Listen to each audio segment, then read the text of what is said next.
कारज धीरे होत है, काहे होत अधीर। समय पाए तरुवर भले, केतक सी जूनी। अधीर होने से कुछ नहीं होता, क्योंकि हर चीज के लिए एक समय सीमा निर्धारित है, तय है। हर काम अपनी गति से होता है।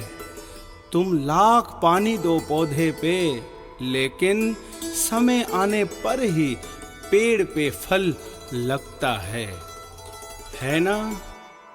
इसी तरह कई बीमारियां ऐसी होती हैं जिनका इलाज अगर आज शुरू हो तो असर कई दिनों, कई महीनों के बाद नजर आता है। जल्दबाजी में बीमारी के लक्षण भले ही दूर हो जाएं, लेकिन बीमारी की वजह जड़ से नहीं जाएगी।